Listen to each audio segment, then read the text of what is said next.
Haka jing lekai football parlok lane ke exhibition match kabalai lekai hapdeng ke Artli ki football club kata ka renti football club bat ka Ribhoy United football club henin ka sngi gal along ka ba itenat bat ka bala pensngo tenat ya ki ba nong pekai ya kene ka jing lekai la penlong haka madan kur kalang habhoy rempong la penlong ya kene ke jing lekai kum shibenta ban Krisyan ya karenti football club ka ban select ban Aireng haka Hero I-League second division ha Bangalore.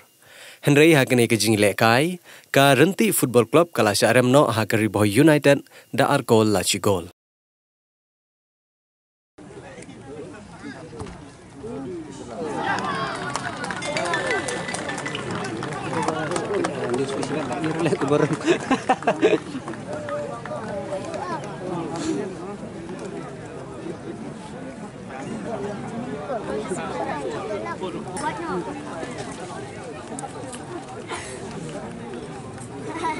Hakati kesngi, nakaliang jong ba Jason saukmi maulong ubadiu MLA jong ko umsning constituency, ulawan ban sakhi yakni ke jingilekai da ke Airu ya ke song jingerap, syakati ke football club. Football club kumka jingerap namta kepoka Hero I-League kawan selong ha Bangalore.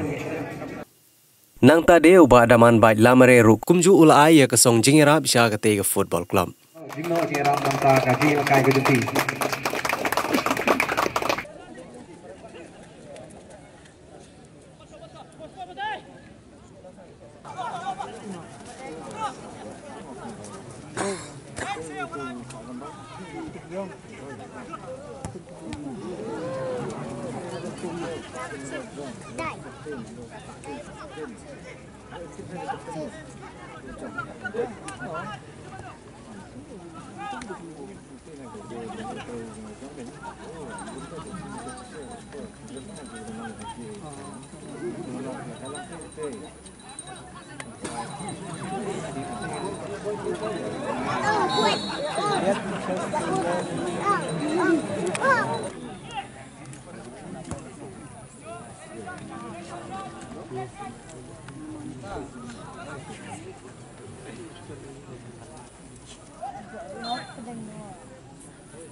Lepa.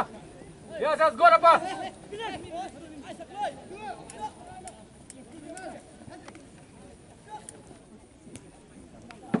Lebih ban.